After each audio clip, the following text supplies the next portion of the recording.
What's going on, car guys and car gals? This is Fred Leonard's Subprime Hero, one half of the Car Guy Coffee podcast, and I'm here with the one, the only, Larry Bruce, right? And What's up, man?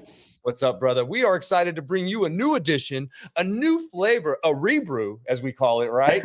All right. Rebrew of the show DealerCast, and we're excited to bring you guys a revamped version of it. We're going to be bringing you guys so much information and fun. But Larry, man, tell everybody what's going on. Man, what's going on is 2024 is starting out with inflation. Inflation. That's the only way to put it, man. You know? Yeah, no kidding, brother. I hear you on that. Inflation, stocks going up. Interest is going up on the stock that's going up. And that way the bill's going up. Man. It certainly makes it feel a little tight right now, I think. At least that's what I'm hearing. Yeah, that's what I'm hearing. I think a lot of people are definitely looking at their money a little differently than they used to, right? They're looking at what the future of their money looks like specifically. And I think that's very important. You know, us as people, we should always be looking into that, because I definitely want to make sure that I'm set up for the future. I don't want to lose everything. And number two, if I'm a dealer, I need to make sure that I'm spending my money correctly and I'm using the right products, you know. And I think that's what we're going to be bringing to you guys, a lot of great ideas and great information about what to use and why in today's market it's even more important to look at every dollar you're spending and where it's going. And I tell you, it's not just the dollars that we spend, it's the people that we put into places that we pay. Once again, dollars, right? So making sure that they're set up for success too. And that's something that Larry's been working hard his whole career on, making sure that dealers all across this country, you sales pros, you clients even, are having a great process in the buying session. The problem is, and Larry, you would agree, we talk about all the time, is that in today's world, the sales manager is not the sales manager that it used to be. Oh man, that's a whole other show.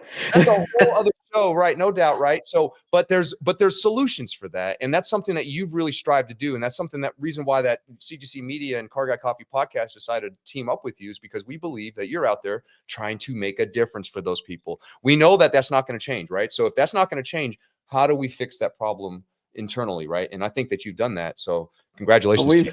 We're making it. It's damn sure not from a lack of effort. Let's put it that way. But you know, I mean, it's a whole new world and another whole new world. It's funny, you know, how the internet hypes things, but then things always end up right back to where they were, right? Yep. So it's an interesting, you know, technology in automotive has been interesting, but you know, you know, we're here to talk about today, I guess where we're talking about or launching this first 2024 DealerCast on is just something that, you know, that dealers, particularly in power sports, just I feel like don't pay a lot of attention to and don't pay enough attention to, and that's their inventory and the skyrocketing. You know, inventory comes in a double whammy for dealers, right? Because they've gotten double whammied, or really even you could say triple whammied, but at least double whammied, in that as the stocking levels have come up, so has the interest on their floor plan. And so, you know, not only do you have now more vehicles in stock that are eating away at your bottom line and that's eating away at your floor plan, but you're paying higher interest on that floor plan, so you're getting it 2 times. And you know, we're watching that floor plan those days in stock start to inch up, the number of vehicles start to inch up, the turn rate start to inch down, and it's like, you know, we did a really good job during COVID cleaning out a whole bunch of old inventory.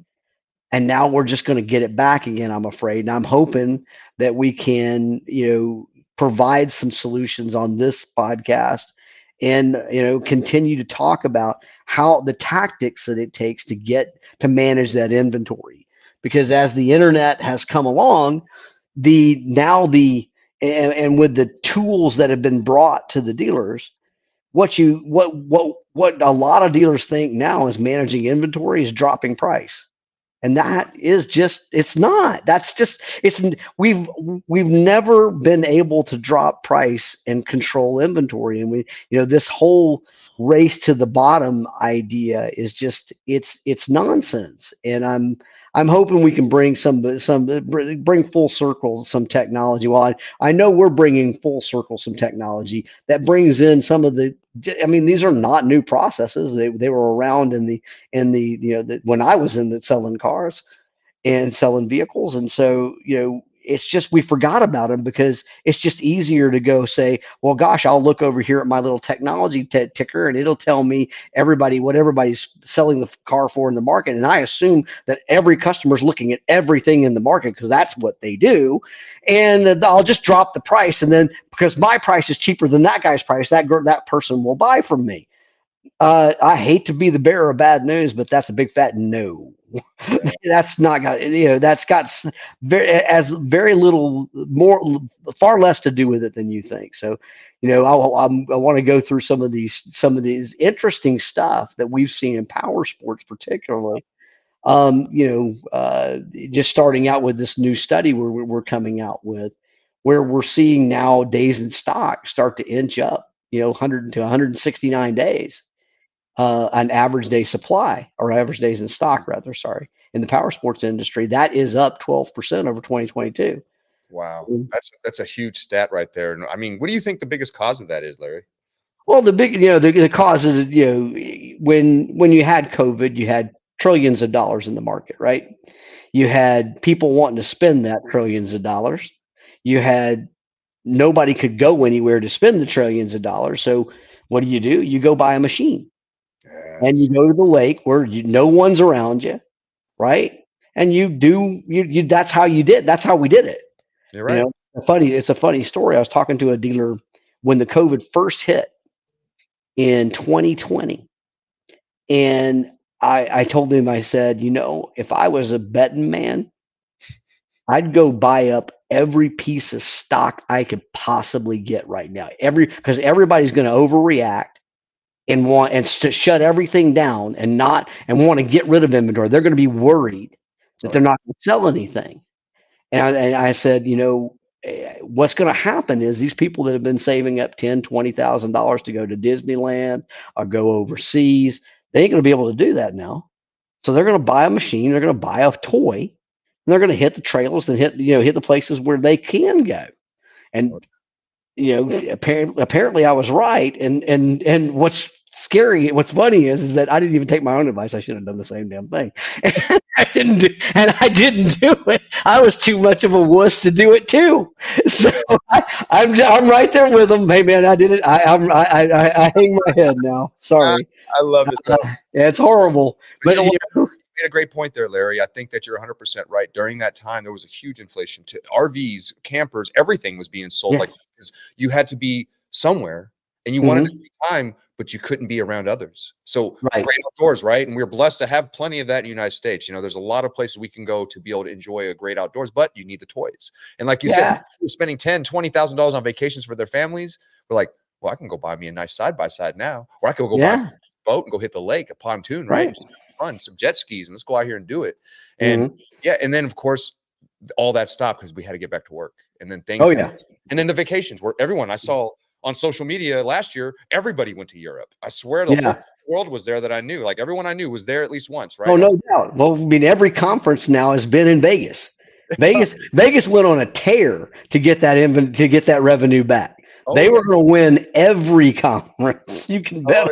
I think they had a sales force for it, but I mean, you see people rushing back in now, and business is now back to normal. 2022 kind of signified the start of that. 2023, we saw the return.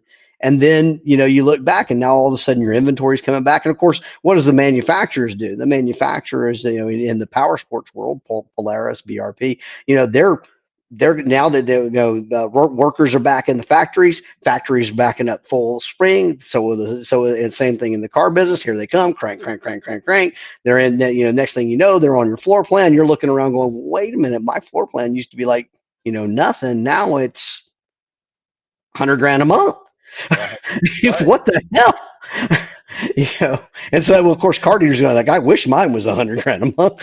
You know, some car dealers, you know, but at the end of the day, that's really what happened. I mean, you had, you know, the days in stock are now ticking up 12% in 2023 Yep. from 2022. You know, the average turn rate fell 38%. Wow. You know, from 2.6, almost 2.7 times per year to 1.9, and continues to drop. So we're not turning inventory. We're keeping inventory longer. You know, we're headed right back for pre-COVID levels. And all of a sudden, where you had all that old inventory that you were able to get rid of during COVID, now you've got it back. 3 short years. That's Boom. it's crazy how that happens, you know. So that's the key. Like, hopefully some of you dealers took advantage of that opportunity and actually did something right with that money, invested it, did everything you could, right? But let's be honest, most of us probably didn't. We spent it, we Yeah. had fun, we did all the things that we're going to do. We think that this is going to last forever and hope that Mhm. whatever comes next is going to bring us some joy. And, you know, there is opportunities out there and there is solutions, you know, and that's the Oh, beautiful. yeah. We're bringing the show to you all because we believe that there's solutions for these things, but you Sure. have to be proactive, not reactive, right? And that's 100%. That, I mean, you hit it right on the head. yeah, man. Proactive. Everything's got to be proactive. So many dealers I talk to are reactive. We wait for something to happen and then we react to it. You know, and why? And what's even funnier is when I talk to them, they act like they're shocked it happened when they were just talking about how this is how they thought it was going to happen, and then it happens and they're like, oh my god, it really happened. I didn't really think it was going to. Yeah, you knew it was going to happen. We've been in these cycles before. We've been through the car, you know, the guys that have been in the car business as long as I have, we know what's going to happen. So head it off. What I mean, and I don't understand why you would wait. I don't understand why, you know, I mean, you know, power sports floor plans are a little bit different than car floor plan.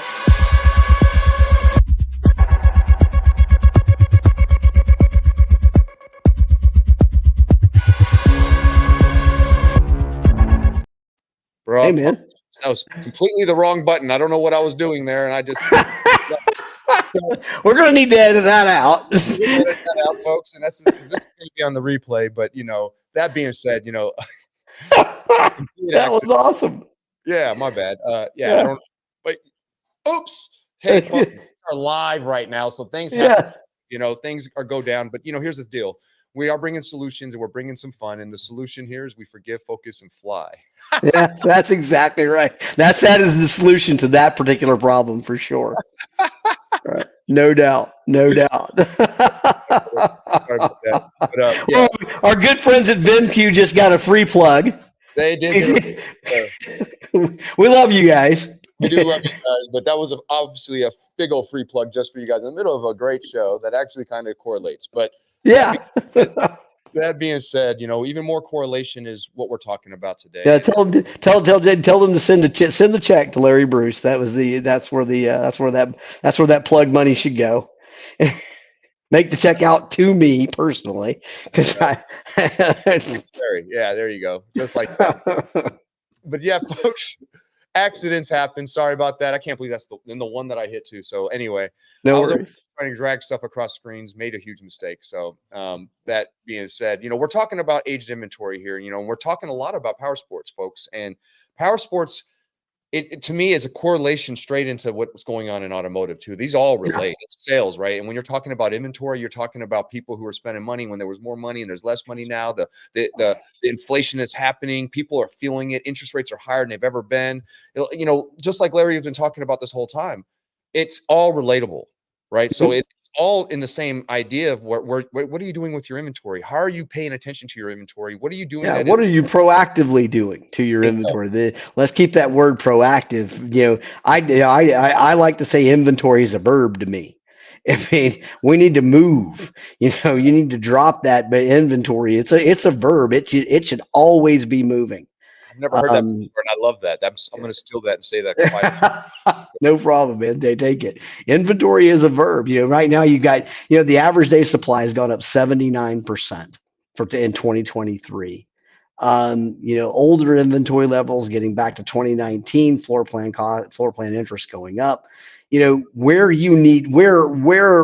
the minimum place that a power sports dealer needs to start is at 90 days. And that makes my skin crawl a little bit to say that, because that's a long time for me. Coming from the car business, if you're not starting at 30 to 45 days, figuring out how you're going to get rid of that inventory, you're behind the 8 ball as far as I'm concerned. That's where you start. 90 days, because of the way floor plans work and the way seasonality works in power sports. I can understand it, but I don't know what. I mean, it's never too late to move. Never too late to look at inventory as a verb. Never too late to me.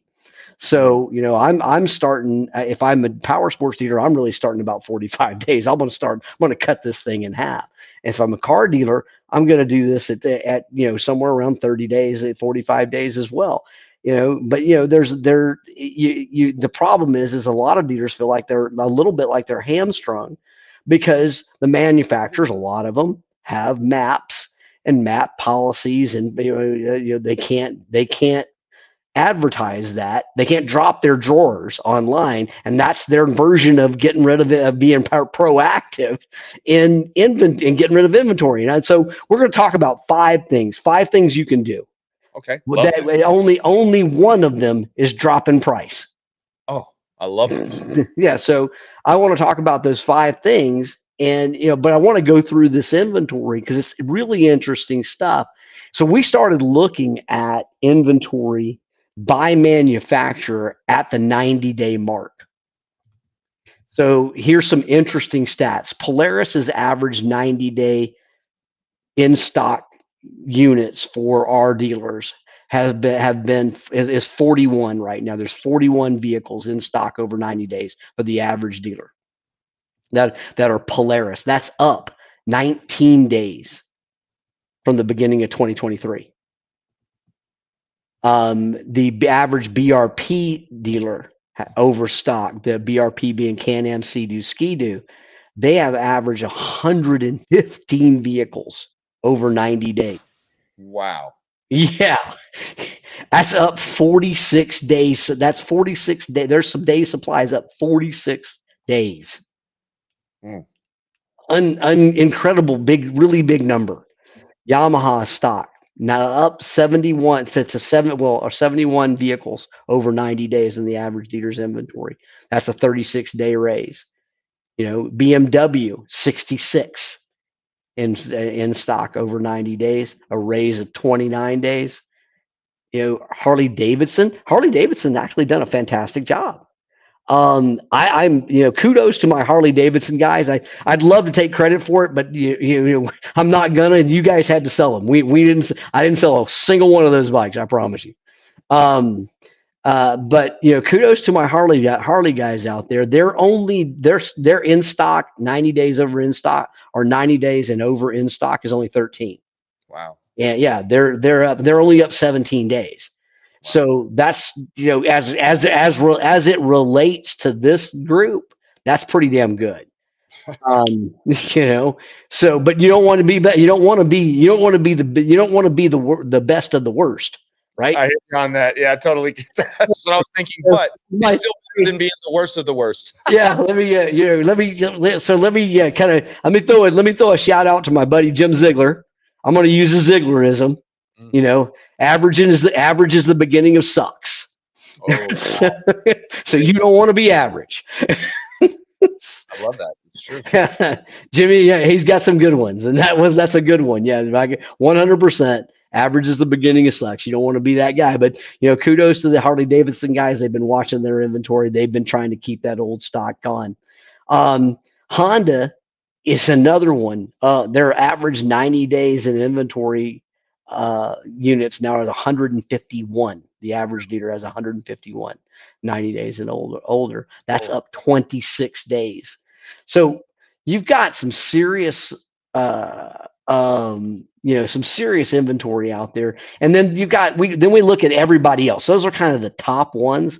And then there's a lot of power sports, brands. And so we kind of lump everything else into everybody else. And that everybody else category is up 162 vehicles in stock over 90 days. That's up 89 days. That's So big. yeah, I Wow. mean, that's a lot of money. That's a lot of floor plan money, man. That's, you're talking about the interest that stacks on that. That's bananas. Whew. Yeah, Holy crap. it's Banks are loving rough. it. The banks are excited Oh, right yeah, now. the banks are super excited. They're going to get that big fat floor plan check. They're all good. That's some big numbers that go over there, talking Yeah. about what that looks like when you talk about that type of a rise over that much of a time. There's obviously, you guys need to be paying attention to this. This isn't something that's going to disappear. This is something we need to be proactive about. And you have to, and Larry said, it's never too late. So you have to start now. Every day that goes by, you don't start trying to be proactive, getting better, having solutions for this, the further behind you're going to get. Yeah. You're talking not just hundreds of dollars, thousands. This is tens of thousands, hundreds of thousands, millions of dollars across the nation. So 100%. So it's silly to not try to sit here and figure out a solution for this. And I love that we're talking about this right now. This is some great stuff. So we went in, we did a study on how do we get rid of inventory? What are the top ways to do it? And the number one way to get rid of inventory is a minimum commission or a flat commission or a vehicle spiff on top of commission, bonusing your salespeople to sell that vehicle. This is, and I know what's happening in the audience right now, right? If somebody's going, well, that's not new. Hell no. I'm gonna, somebody right now is saying on this guy, somebody, I promise you, on this, who listens to this podcast is going to say this. They're going to say it. Well, we used to do that. And then I'm going to throw another Zieglerism at you. Because I know, I mean, I can't believe I'm shouting out to Ziggy twice on this deal. Hey, I'm going to throw another Zieglerism at you. It's awesome. It's like he would always say, well, did it used to work?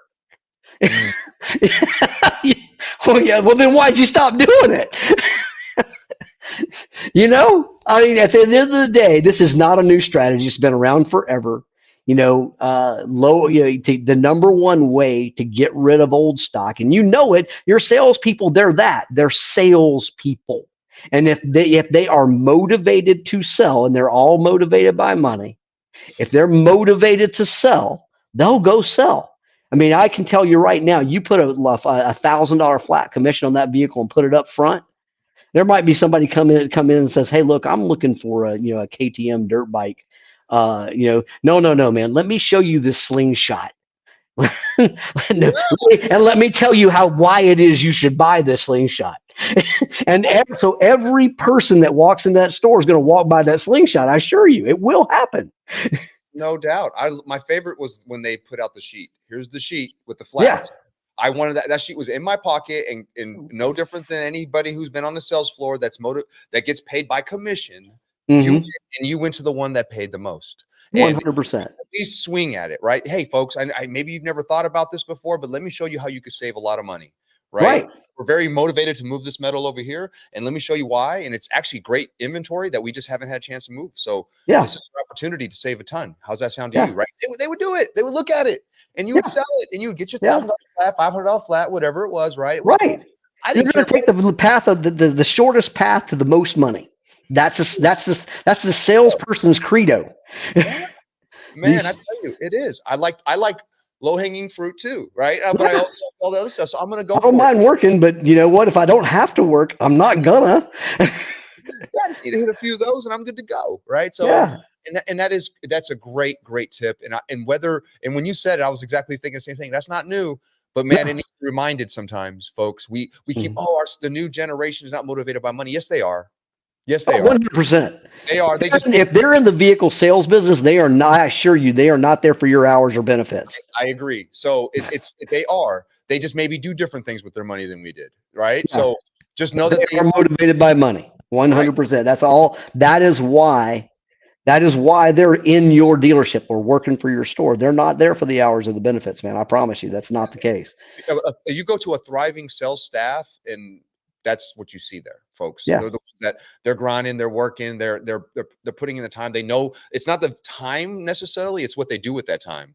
It's Yeah. the difference between an hourly wage person or a salary wage person, because when you get paid based off your performance, you're going to perform really good if you're really good at your job, because you know you're going to get paid really well. And that's what sales is about. So, and if you have that on your sales floor, you have a thriving sales floor.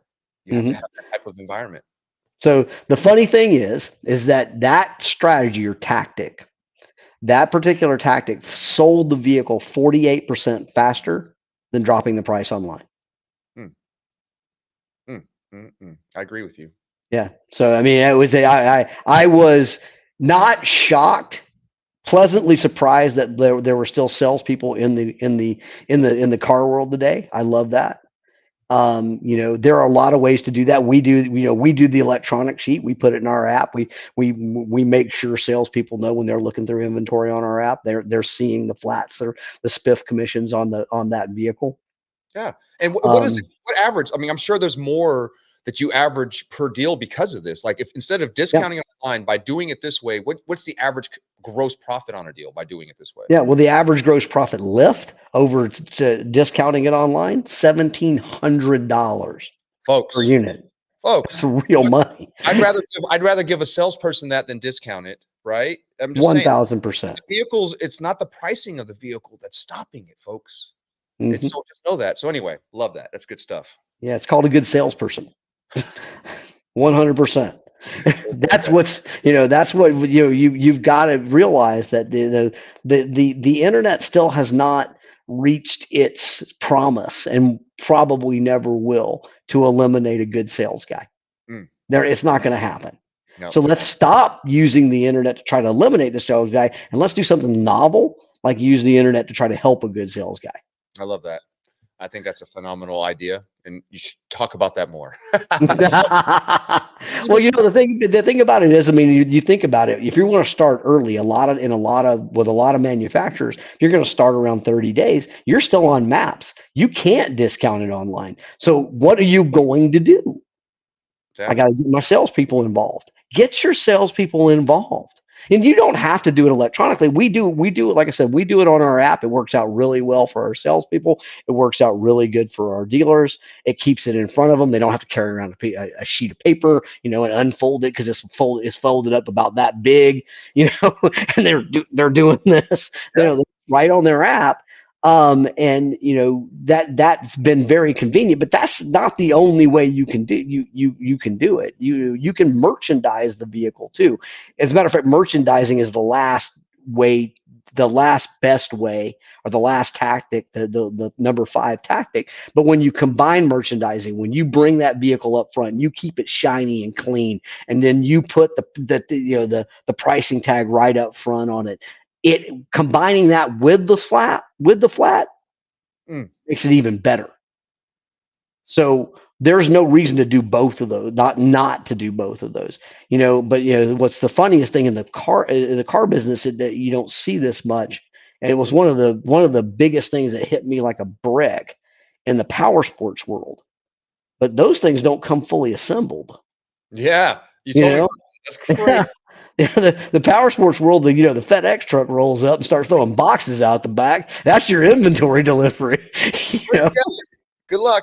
Yeah, and so that was the first thing that hit me when I got in the power sports world. I was like, wow, okay, you need inventory management more than anybody does, because I can tell you this.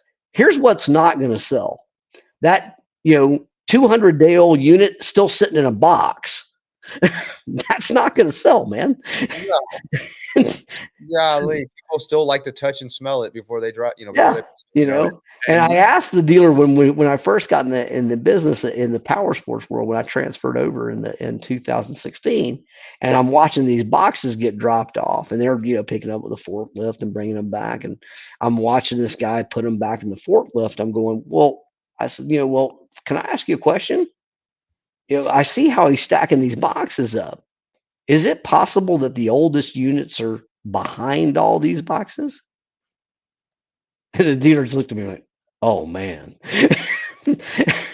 So when you say go build me this Vanderhall, when you say go build me this Razor, is it likely that the guy's going to pull the forklift around, take the first one he finds, build that one, and the old one that's sitting in the back gathering dust, it's going to stay back there? Yeah, that's kind of how it's going to work.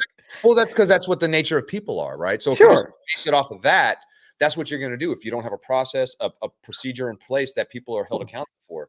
And that just because that's what they're going to do. They're just going to put together what's most easiest for them to get to. They're going to eventually, like you said, stack up in the back, and it's going to be the oldest one you have will be the one that's hardest to get to that no one wants to put together.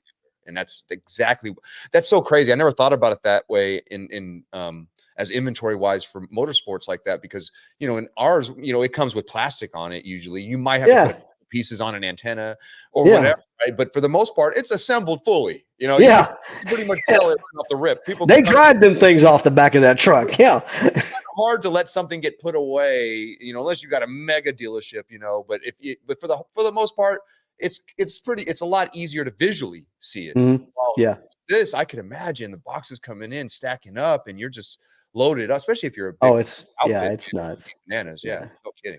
Yeah. So that was an eye-opening experience. And so, you know, tactic here, spiff your guys, get rid of your inventory, merchandise it, put it up front. Which is number 5. Going number 2 on that. All right. So it's number 5, but combine number 1 and number 5. I think that's and you're going to get it. You're going to get a much better result. I agree with you. That's a great point there. I think if you're going to take 2 out of, and if you're just going to take a couple out of these, do those 2.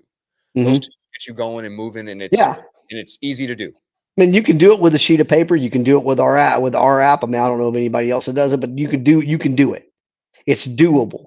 I don't care how you do it. Just do it, man. I mean, that's the key. Be proactive. Start right 45 days. Here's the sheet. Here's the hit list. Yep. You know, and you don't have to do it in lieu of commission. You could do it on top of commission. You do it on top of commission, you actually make more money.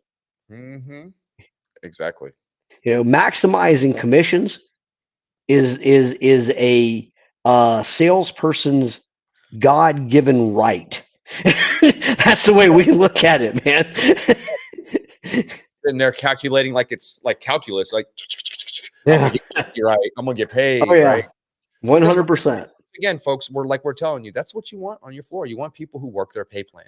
So now put out spiffs so that they are motivated by that. So give them a pay plan to work 100%. I agree, 100%. Yeah, it's no doubt about it.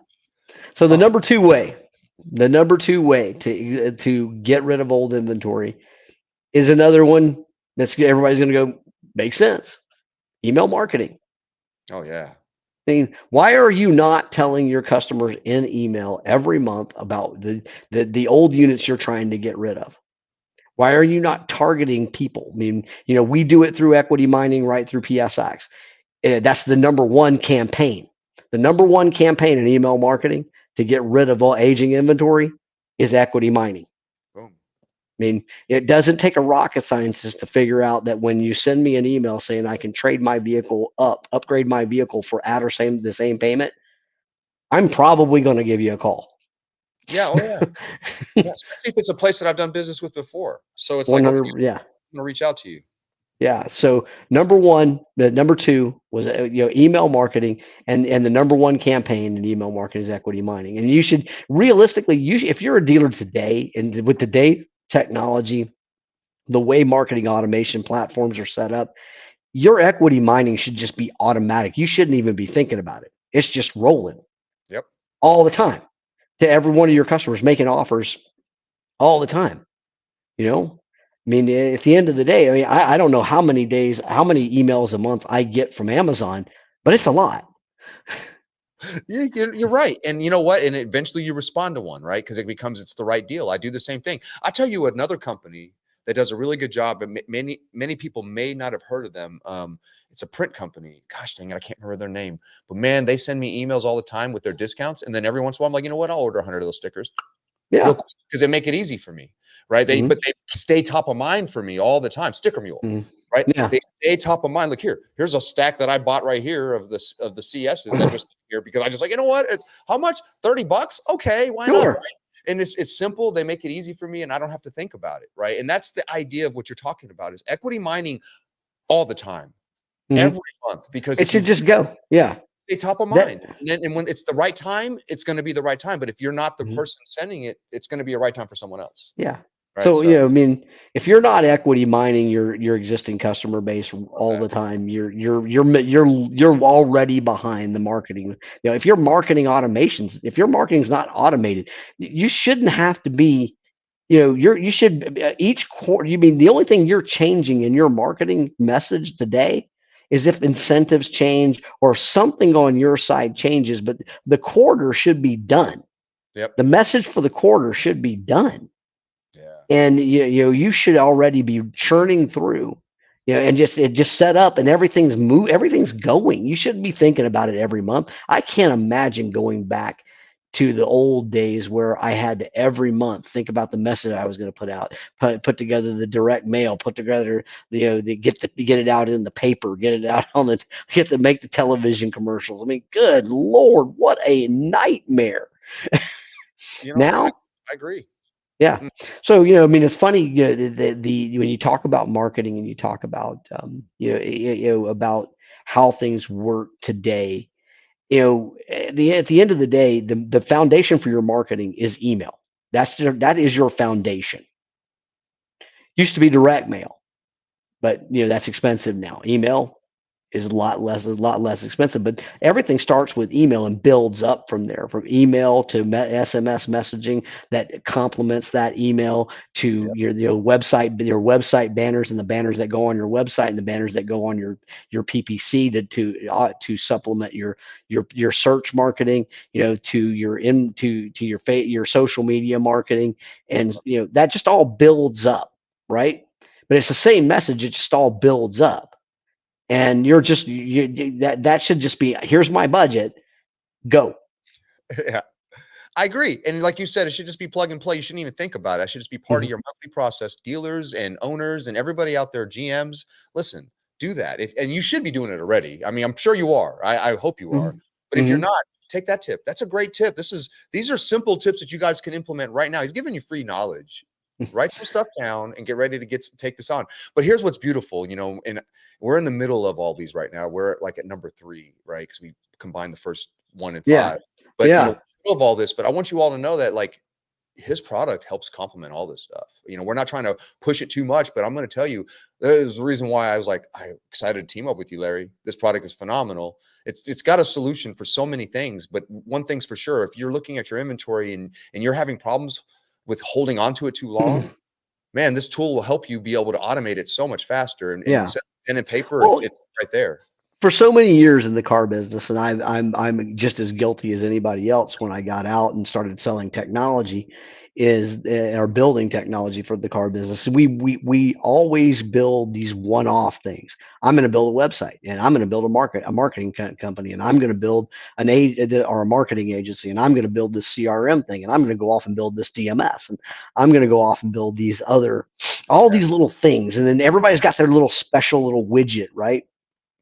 in one of these deals, and it's always funny to me Yeah. to go to NADA and just see how this has grown, the number of vendors and NADA, and the number of different flavors of solutions. They're all the same thing. I'm a marketing agency, but I got this flavor.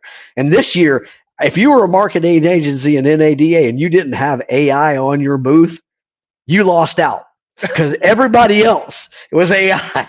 Now, couldn't find one of them using it, but they all said it. They have AI attached to their Oh, name. 100%, No, 100%. And that's a whole nother show, the difference between, what is, decision tree automation to machine learning to AI. And, at the end of the day, they're all kind of forms of AI. I agree. But some are more intelligent than others. Let's put it that way. So, but there's a lot of flavors out there. But at the end of the day, what we're all tired of. I was just as tired. I don't want to log into 53 things to go. But not just that. when it's something is back in my early days when I love progressionary offers when it comes to marketing. I want to hit you at the beginning of the month, take everybody who's on board, who's ready to come down and buy, get that done, then follow up with another message to remind you, hey, we're still here. We still got a great offer going. Come on down.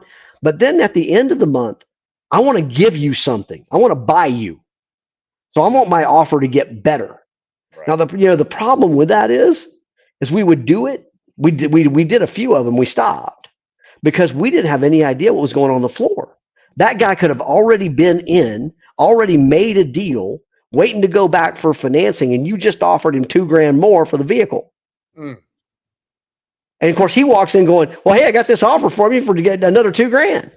Oh, hell. You just gave it up. And dealers would just get absolutely pulling their hair out for good reason. I love the idea of the progressionary offer for the dealer. Awesome. The execution of progressionary offer for the dealer, not going to work unless you own the CRM. Right. Unless they've been on the floor. And you love these CRMs today. We're still using 1999, 2000 technology in the CRM today. I send out a follow-up on the 3rd day, the 5th day. This is stuff David Kane was teaching back in 2002. Yeah. Okay. We didn't have the technology then. We do now. Keep up with the times, man. 3 day, 5 day, 10 day, that's silly. If your follow-up and your lead nurturing is not based upon the customer's behavior, whether or not they get the email, don't get the email, hard bounce, soft bounce, open, don't open, click, don't click, respond, don't respond. If it's not based on their behavior, what are you doing, man? We've got enough information to be able to do this. There's plenty of technology out there to do that. We do it today. Lots of other people do it today. Everybody thinks they've got their better flavor on it. It is what it is, but I don't care how you do it, just do it. But quit doing this 3 day, 5 day follow-up nonsense on email and quit doing these stupid little templates. Well, I'm going to send this template out. I'm going to send this template out. Why are you even if you're going to send a template, okay, why would you make the salesperson even click a button? The system can do it. Just let it do it. Why would you give me the offer? I'm going to pick this template and then I'm going to pick this template. That's crazy. I look at some of these CRMs. The only thing you can assume is that either one, they've been sold off to a big corporation. They're not innovating anymore, and they're just trying to suck the cash out of it because they gave a bunch of money for it, and they're just trying to suck the cash out of it. Okay, that's fair. Or two, you really don't know anything about the industry you sell. I hope that's not the case. Right. Because you don't know how to innovate your product. Okay, that's rough, but we can make room for it. It's a crazy kind of weird deal that I watch some of these older CRMs. They haven't really innovated much. They haven't really changed much. They've gotten bigger and more complicated. Right. If you want a salesperson to use it, you better make it easy. And the way to make it easy for a salesperson, don't make me type anything. I'm not good at typing anyway. Don't make me try to spell because I'm not that great. And I'm doing it fast. Everything is fast for a salesperson. You ever notice that? They're moving 900 miles an hour all the time. Yep. To them, you tell them, I need you to take a breath and take, an extra 30 seconds and push this button. Oh my God, I can't do that. That takes way too much time. What do you got? Hurry up to get to the coffee machine? What are we talking about here? Yeah, right. Exactly. So so they move at lightning speed all the time. So anything that you make them type feels like a year to them. It's like, oh my God, I can't believe I'm doing this, right? So don't make them type, the stuff. Let them speak it, And today, for God's sakes, use ChatGPT. Amen to that. Amen to that. Clear, type, speak it, and then let it clear it up for you. And then let it clear it up for you. Right. And that takes away the person who doesn't know how to do punctuation, the person who doesn't know how to do this. And it should, and like you said, it should make it easy. But, Mhm. but it does, these, and you're 100% right, Larry, 100% right on that. I agree with you. Make it simple. If there's a CRM out there, it shouldn't be 1999 stuff. It should be what today is. We have so much technology today. And like you said, if you don't have some type of AI attached to it, you're missing something, right? You've got something that you can add and make it a little bit better for you. Because having a chat GPT, that form of AI is phenomenal for your salespeople and the way they communicate. It even translates to Spanish. Just saying. Yeah. It just like being able to do that and communicate to somebody in a different way, in a different language, even it's powerful. So make sure that you guys do that, and then don't just hope that your team does it. You might have to do some training. You may have to actually teach them how to use this product. But when you show it how easy it is, that actually the old school way of typing and doing it this way and hoping you punctuate right is such a waste of time, because you could save probably three-quarters of your time by doing it through the speed that we have. Say it real quick, chat GPT it, clear it up, and send it. It's that fast. Like literally is. Yeah. So, and then, so the third way, again, it makes sense. You take part of your paid search budget and put it towards your aging vehicles, man. Yeah, man. I mean, you're spending this budget already. Yep. Have a landing page with all your aging units on it. Have the pricing right there. Direct your paid advertising to that landing page. I love it. I mean, why would you not? You're getting the double whammy back now. You're selling a vehicle and you're getting it off your floor plan. So you're reversing polarity on that thing. So why would you not do these things? It doesn't make sense. So at the end of the day, you're definitely you're not being proactive. Get online, you sell it, push it towards your aging inventory. Push that budget towards your aging inventory. Have part of your budget be aging inventory budget. When I ran my stores, I had an aging inventory bucket for my advertising budget that was dedicated just to that. Smart. That's a great tip, y'all. Seriously, like these are all really good stuff. I really hope y'all are writing this down, like I am, and I'm glad I even got little side notes over here I get to keep. So I'm excited to be able to talk about this stuff, because it really is, folks. As a guy who gets to go to dealerships across the country all the time, I'm as you guys ever watch my stuff, my social, you see that I'm in stores every week. I'm always somewhere different, and this is not an uncommon issue. So don't feel like you're the only one. But the key is the ones that I see out there doing it right are doing these things. They're taking your paid advertising and putting it towards that. Is like he said, it is a double whammy for you. It's a win-win. Because it's a win-win. Sell car, you clear out that floor plan, which means you could buy more inventory, acquire newer inventory. Doesn't cost you as much, right? Or the interest doesn't hit something that you think is going to be nicer. Maybe the reason why this car didn't sell. But if you market it and you actually do this, it sells quicker, because statistically shows that if you do this, your vehicle that is marketed and paid to be marketed sells quicker. So if you do that, you're going to sell the car. You're going to try to put it on some car anyway. Put it on your aged inventory. Yeah. You're going to spend that budget. So have a dedicated aging inventory budget, but market it singularly. I mean, if you're just marking it down on Auto Trader, Cycle Trader, whatever, the cars, wherever you're putting your inventory on these third-party marketing sites or these third-party listing sites, you still realize you're still competing with everybody else on that site. But if I run a click to my landing page, I'm the only guy there. So, it doesn't take a rocket scientist to figure out that's a good deal.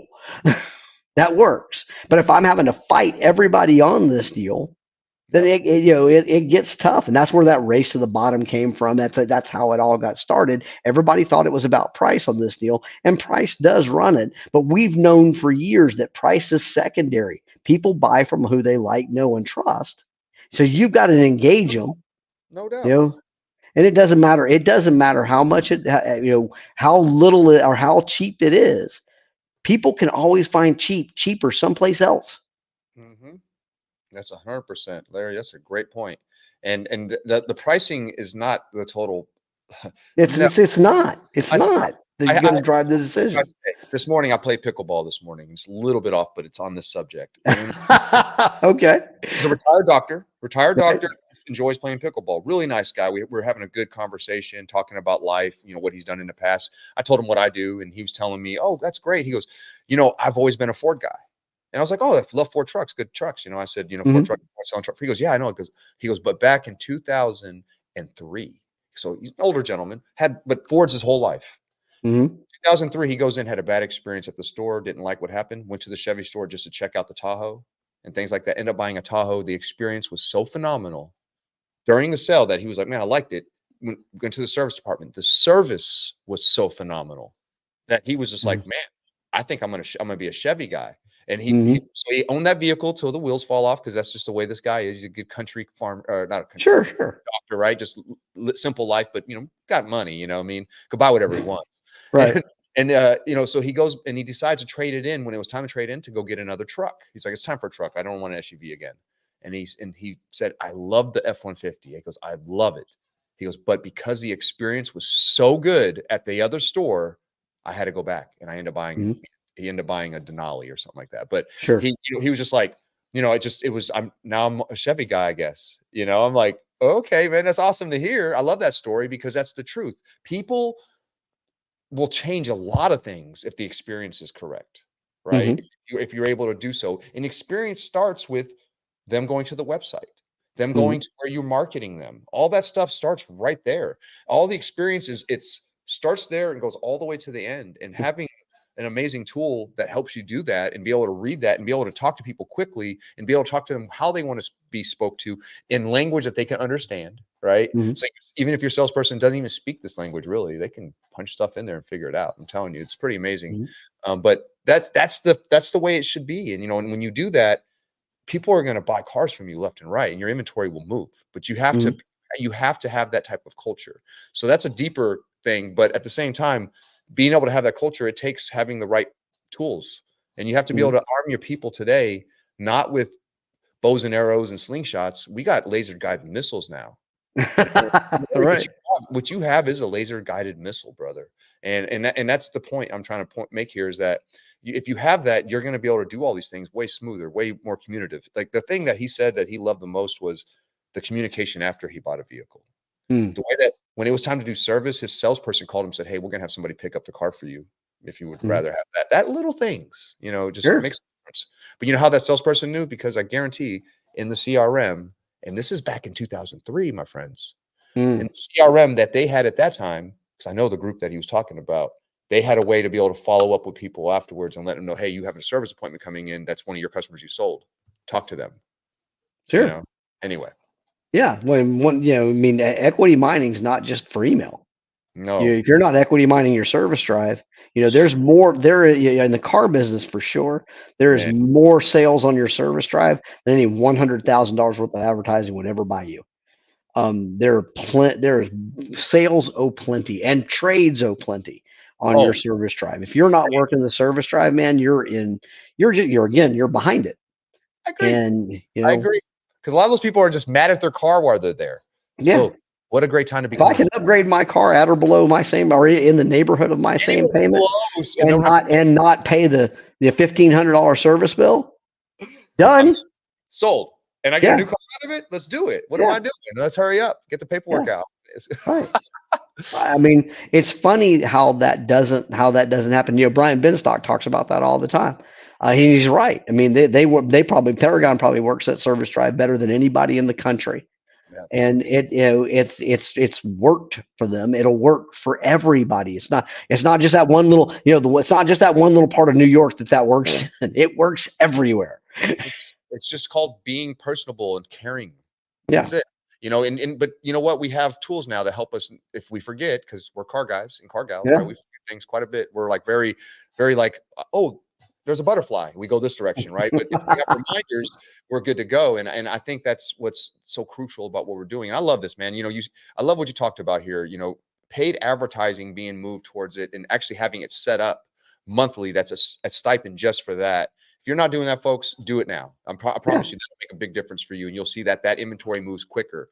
But again, it's proactiveness. You have to, one thing is look at your inventory, know what needs to be paid, needs to be marketed that month. All right. So you guys do that. Some good Yeah, tips, be right? on top of it. Know where, use your inventory management system. If you're in power sports, there's not many of them. We do have one, but there's some, here and there. I mean, use your inventory management system. Know what's coming up on aging. Be ready to have it, do what it needs to do, or do what you need to do with it to be in front of it. Get your salespeople involved early and often. Pay them. They'll get excited.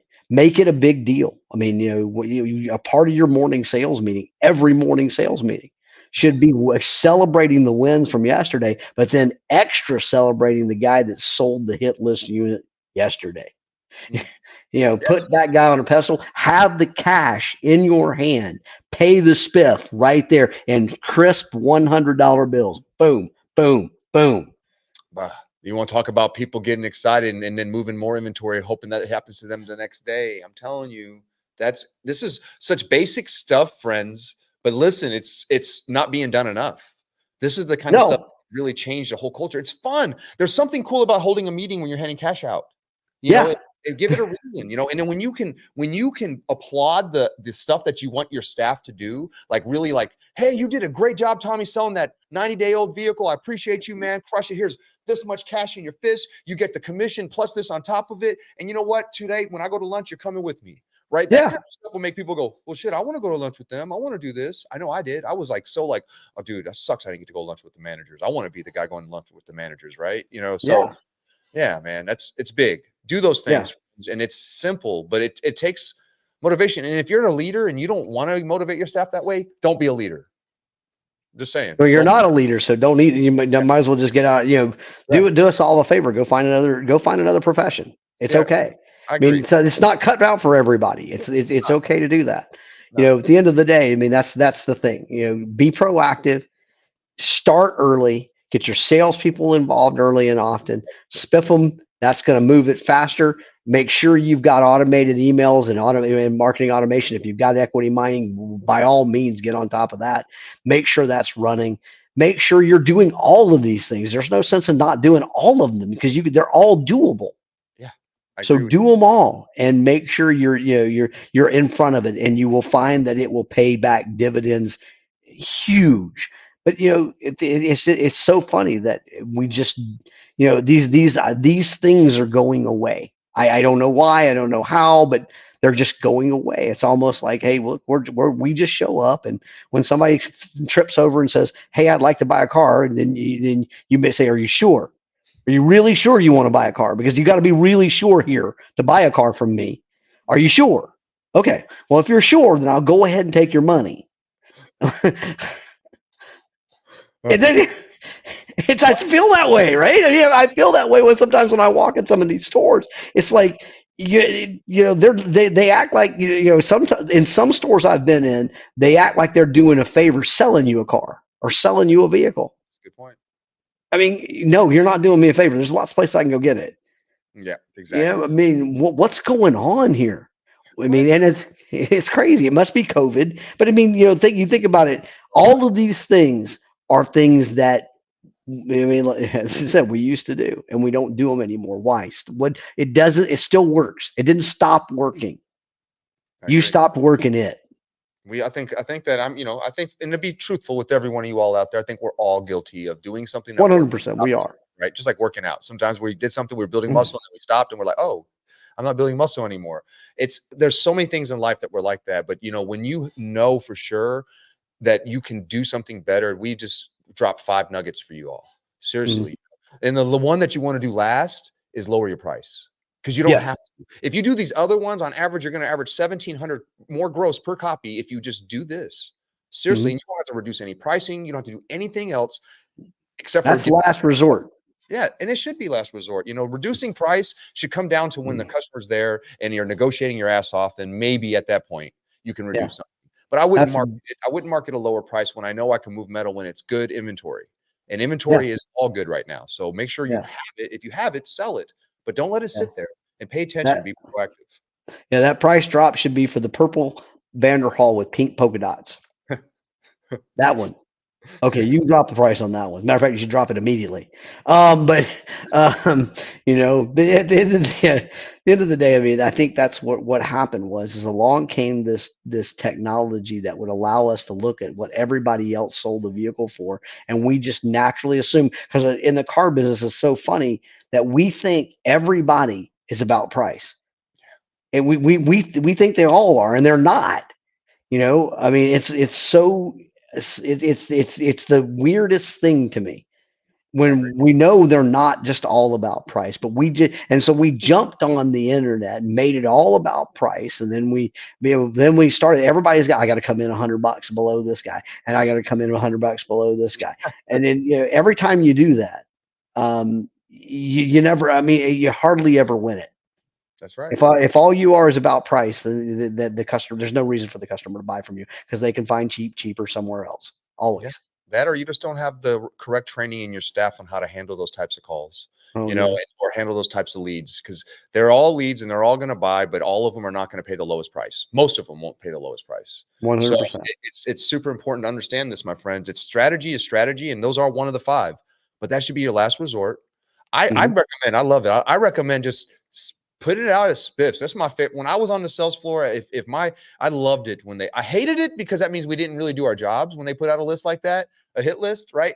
But at the same time, it made us do our jobs a little bit more proficiently, especially as top guys. We were always grabbing that list like, okay, these cars are going quick. Matter of fact, I'm going to take some pictures of it. I'm going to post about it. I'm going to do everything I can to move this metal. And when I do, I get rewarded for that, you know, and that's why folks, I'm telling you, if you want the morale to go up, you want your team to push a little harder on stuff that really doesn't matter to them at the end of the day, then make it matter to them by making it pay them a little bit more, because it will matter to them at that point. I love that. Yep. I think that wraps us up, bud. Man, that was really good stuff, man. Folks, I'm Yeah. telling you, this is the very first show. Next time you're going to see Lou and I both on the show with Larry. I think it's going to be really great. And sometimes you're going to just see Lou with Larry. Sometimes it's going to be mixed up. But what we are going to do is we're going to bring this consistently for you. We're going to be coming with different solutions all the time, trying to show you all ways to be able to save some money, make some money, and spread some money out there to your communities, right? Because I think that the more we give, the more we get. And that's what this show's about. It's about giving you all information. That's way you can go out and get everything you need, my friends. And we love you all, and we appreciate you all for joining us today. Larry, you got any last words before we get out of here, bro? Yeah, well, I said Lou and Fred told me we couldn't do this unless we were offering solutions. We couldn't do this. That's right. So. Revolutionaries do, my friend. We know the way, show the way, and we go the way with all you all. And Larry's one of those, man. I appreciate you, Larry. It's great to finally get you live on. No, we've been together on a show before, but to get you live on a show that's our show together, man, I'm glad we got to do this. You've dropped some really great information. I know that the people in my audience are going to really take this. I'm going to be replaying this and getting it out there for everybody to see. So stay tuned for the replays on this, because it's out there. So watch it. And if you are ready for the next show, we'll be announcing all the dates really soon. We'll probably come out with a schedule that's good for the next couple months for all you all to see. And we're going to have some fun with it. So be looking for it. We'll see you all soon. I'm Fred Lenartz, a Subprime Hero, and I was just kicking it with my boy Larry Bruce, right? And we were having fun. Thanks, guys. On DealerCast 2024 edition. Let's brew. Yes, sir. Peace.